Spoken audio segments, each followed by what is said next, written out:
This episode is sponsored by Bravo. Time to take your marketing to the next level. Bravo is the all-in-one marketing platform that helps you connect with customers through email, SMS, WhatsApp, and automation, all from one easy-to-use platform. Keep your customer data organized, personalize every message, and drive real engagement effortlessly. Try Bravo for free or use ECB to save 50% on starter and business plans for the first 3 months of an annual subscription. Head to bravo.com/ECB today. You will find a link also in the show notes. Hello, welcome to another episode of the Ecommerce Coffee Break podcast. Today we want to talk about ways on how to increase your average order value, your AOV. Now, a very effective strategy to do that is to use cross-selling. And we want to dive deeper into that, what kind of strategies you can follow and what kind of features you need to have to get most out of it. For that, joining me on the show today is Varun Kundra. He's the co-founder of AfterSell, a Shopify app used by over 20,000 brands to boost average order value within upselling and cross-selling. AfterSell was acquired by Rockter.com this year, and we want to dive a little bit into this, and I'd like to welcome Varun. Hi, Varun. How are you today? Hey, Klaus. Thanks for having me. I'm doing great. Let's dive into it. So cross-selling, upsell, cross-sell, all of that. Tell me, what's the psychology behind that? What is the thought process behind this whole thing? Yeah, absolutely. So the context is that today, customer acquisition costs are at an all-time high, and they're ever increasing. And in that environment, it's really important to maximize your AOV, right? You want to make the most out of each shopper. And one of the most compelling ways to do that is through upsells and cross-sells. And, that's kind of the thesis behind our whole business. We started the business about 4 years ago, and we started with doing it post-purchase. So that means right after you check out, we'd create this full landing page with another offer. And then we also continue to grow that to checkout as well as to cart. So yeah, now we have a full upselling platform that's become the go-to platform in Shopify. Mm-hmm. Why is it that customers often say yes to additional products? I mean, they want to buy one thing in the first place, and then there is something that makes them buy more. How does that work? Yeah, a lot of upsells that work the best are from people who really understand the consumer psychology. So it's all about positioning and framing, right? Like if you're going through a purchase and then you see, right after you have that euphoria moment of completing the transaction, you see a personalized, relevant offer with perhaps a discount or like a full landing page that explains like why it's compelling. That'll work a lot better than just, some random offer that doesn't really look nice or like have much accompanying copy or things like that. It's all about relevance and understanding like why someone would purchase, as you're saying. And the answer depends per store, depends per, customer persona. All these things are important to maximize the effect of cross-selling and upselling. Mm-hmm. You mentioned personalization. How important is that? How important is that you get something for, I don't know, your user behavior, or how do you find out to offer the right product? It is important. We try to enable it as much as possible. Like even something as simple as having like the person's name on the upsell offer makes a difference. That's what we allow merchants to do is like, just saying like, hey, Klaus, like you've unlocked XYZ offer. That's more effective than just saying you've unlocked XYZ offer. Something as small as that makes a difference. And on a deeper level, we have a system where people can create different funnels. So different customer journeys can be targeted with different types of offers. And the more you're able to tap into that, the more you're able to, understand those customer journeys and show different offers that are relevant for those types of customer journeys, the more effective you'll be. Mm-hmm. I want to learn a little bit more about these different funnels. Now, obviously, these funnels might have different entry points. We're talking here about in-cart, about checkout, post-purchase upsells, confirmation pages. There's different ways to do that. Talk me through the different ways on how to get someone to buy more. So yeah, there's a bunch of different ways. So it starts with cart. So we have a full slider cart product where we allow merchants to create a cart that feels on brand and then also has these ways to boost AOVs. There's direct like upsells and cross-sells. So at the bottom, it's like, it kind of shows a carousel where there's a bunch of additional items that you can add to cart. We also have this concept of add-ons where it's a bit different, but it's also an upsell, but it's a bit different in the way it's implemented. It's more used for things like shipping protection or extended warranty or these kinds of like things where it's not a direct new product. It's kind of like enhancing what you're already purchasing in some way. Then in checkout, we have offers that are like almost part of the checkout. So it feels native. It feels like it's just right there at the right moment. And then lastly, post-purchase, like I mentioned, we have a full page where we can kind of create a landing page. And I think that's actually the most effective for generating additional revenue just because it's right after the transaction. So, whenever you buy something, there is a little bit of dopamine that happens, and that kind of primes the shopper to see this offer and be receptive to it. And then also it's like a full page. So there's really nothing else to be distracted by or think about. Okay. This dopamine kick makes me almost feeling bad as a marketer, but it definitely works. Now, if I don't have a product to upsell, I understand you came up with something that I have never heard of before. So basically you can have products from someone else in there. What is that about? As you mentioned earlier on, we're now part of a larger company called Rocked. And Rocked is really an enterprise company. What they do is they show third-party offers on sites like Best Buy, Ticketmaster. So you'll be browsing on these sites, you'll check out, and then when you complete your purchase, they'll show you an offer from another blue chip company. Like they'll show an offer from HelloFresh or Audible or Disney Plus. And this is pretty interesting because what's happening here is we're allowing these sites to become basically retail media networks. Like on Best Buy, on Ticketmaster, now they're leveraging that really valuable real estate they have for other companies. So now it's basically an advertising model where Disney Plus, Audible, all these companies will pay per click for the shoppers on Ticketmaster, on Best Buy. And, this is, like I said, very interesting and it's very valuable for these enterprise brands. But we noticed it wasn't a thing on Shopify. So we kind of wanted to steal this idea that works so well in the enterprise and bring it to this ecosystem of emerging brands. And that's kind of how the whole acquisition came about. That's what we're focused on, in the next couple of years. Okay. How do I find this third party brand that has something that works with my product as a cross-sell, as an upsell? How does that work? Yeah, great question. So that's really Rock's job. The job of our product is to make sure that the offers are personalized and are relevant. There's hundreds of advertisers, so there's enough breadth out there that, there will be something that is relevant for your store and for your shoppers.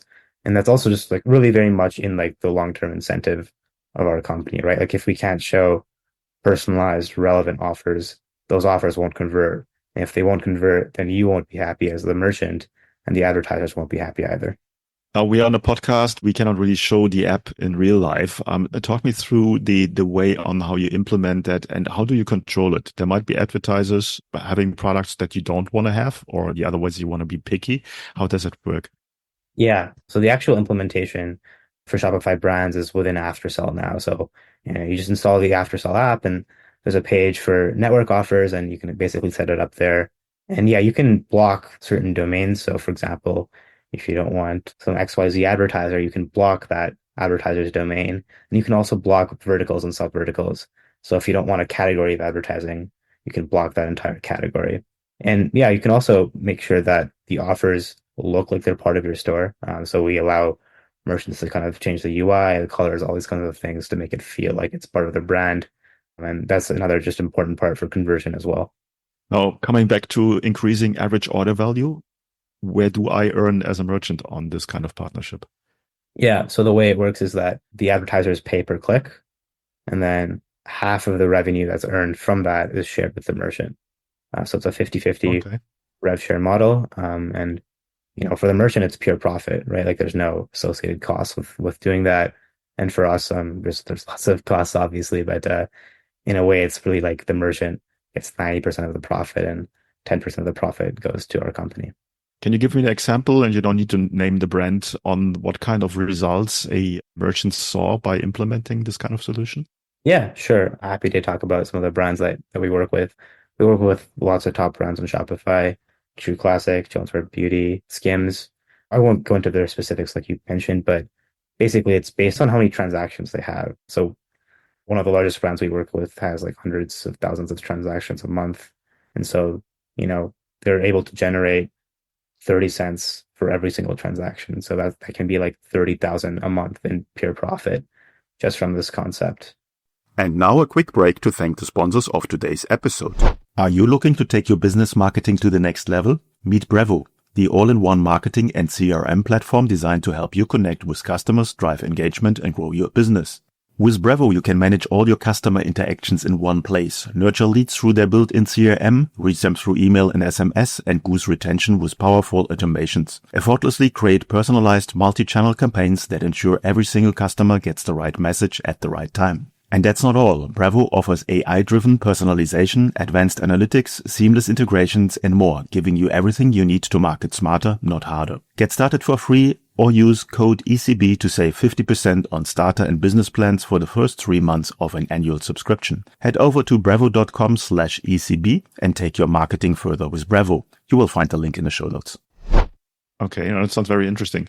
How does the implementation work? Do I need to do some homework, or what's kind of the setup structure to get it up and running? Yeah, we've made it as simple as possible. So it's within AfterSell. You install AfterSell. There's a page dedicated just for this whole concept of network offers. Within 10 minutes, you can enable it. Basically, that page, what it allows you to do is, like I mentioned, kind of change the UI, change the colors, make sure that the offers look like they're part of your brand. And then you can also, edit the verticals that you want to show or block. Super simple. Mm-hmm. Can I do this on a product level or a collection level, or is it just a general implementation? How far goes the tuning there? Yeah, so for network offers specifically, the idea is that it shows on the order confirmation page. It's not based on like what's being purchased. The offers that show may, be personalized based on what's purchased, but it'll be showing regardless of what's bought. It's not funnel specific. Now, what you can do is that you can edit the visibility of the offer. So for example, let's say you just want to do a test and you want to show it for half of your customers or 25% of your customers. You can edit that visibility within the app so that, for now you're testing, you don't want to show it to everyone, you can do that. But there's no like setup that, you'll show XYZ offers for specific products. It's really like our job to, personalize the offers and make it relevant. Mm-hmm. Now I see there an opportunity to have it the other way around. If I, with my brand, want to be on the confirmation pages of other brands, and you said Rocked is dealing with that. Is that possible, and how does it work? Absolutely. It is possible. It's something that we're actively exploring. Right now, advertising on Rocked has been mostly, like I said, in the enterprise and with these larger brands. But we are starting to work with, these emerging brands as an advertiser. It's kind of more of a trial period for us, but absolutely something that's possible. Again, it just really depends on, the brand awareness and what specific offer they're trying to do, what success looks like for them. Who's your perfect customer? Are there specific industries or niche that are really working well with that? Yeah, so I would say there's no specific vertical or niche that works really, really well. Like honestly, our product has mass appeal. As long as you have more than one product that you want to upsell, it's usually pretty effective. Even if you have one product, some people just upsell the same product. You could do that, and they have like a discount, or they upsell like a larger quantity of that product. So really, like basically any store almost can use AfterSell. Yeah, and we have stores like in basically all the countries that Shopify operates on. Okay, cool. That sounds good. Tell me a little bit about the pricing structure. We price based on order volume and based on what parts of our product are being used. So, like I mentioned, we have 3 components. We have checkout, we have cart, and we have post-purchase. And then our pricing is based on how many orders a month the shoppers have. So it goes from 35 to 800 now for post-purchase. And I think it's about 35 to 200 for a cart. Checkout is a flat $99 a month. So yeah, it's based on which modules are being used. And then the network offers that I talked about, that one, there's no pricing because we actually pay you as the merchant. It's a way to generate revenue. So. Okay. You mentioned before that you can adjust the look and feel to your brand. Is this a no-code solution, or do I need help from a developer or from your side? Yeah, so throughout the app and all the different modules and ways that we help merchants generate revenue, we've tried to maximize how much merchants can personalize their offers and change the look and feel in a no-code way. So whatever is basically possible within Shopify's APIs, we've tried to do. Okay, cool. For me, it sounds like a great solution to bring just other brands into your brand, other third-party products into your brand, and then basically, as you said, make a ton of money without any further work from your side. Before we come to the end of the coffee break today, is there anything else that you want to share with our listeners? No, honestly, like, happy to be part of the podcast. if anyone has any questions, feel free to message me. I'm on Twitter, I'm on LinkedIn. Yeah. Okay, cool. Excellent. I will put the links in the show notes. So then you will be just one click away. A lot of people will come over to you and check it out. Again, AfterSell and also Rocked are two companies that are around for a very long time. So they're not new players in the market. And I think the concept that you came up with is brilliant. Just gives you a way to make more money with not putting additional work on your plate. So definitely something that merchants should try out. Varun, thanks so much for your time today and hope to talk soon. Thanks, Klaus. Before you leave, don't forget to visit the sponsor of today's episode. Time to take your marketing to the next level. Brevo is the all-in-one marketing platform that helps you connect with customers through email, SMS, WhatsApp, and automation, all from one easy-to-use platform. Keep your customer data organized, personalize every message, and drive real engagement effortlessly. Try Brevo for free or use ECB to save 50% on starter and business plans for the first 3 months of an annual subscription. Head to brevo.com/ECB today. You will find a link also in the show notes. Hey, Klaus here. Thank you for joining me on another episode of the E-Commerce Coffee Break podcast. Before you go, I'd like to ask 2 things from you. First, please help me with the algorithm so I can bring more impactful guests on the show. It will also make it easier for others to discover the podcast. Simply like, comment, and subscribe in the app you're using to listen to the podcast, and even better if you could leave a rating. And finally, sign up for our free newsletter and become a smarter online seller in just 5 minutes. We curate content from more than 50 sources, saving you hours of research and helping you to stay on top of your e-commerce game with the latest news, insights, and trends twice a week in your inbox, 100% free. Join now at newsletter.ecommercecoffeebreak.com. That's newsletter.ecommercecoffeebreak.com. Thanks again, and I'll catch you in the next episode. Have a good one.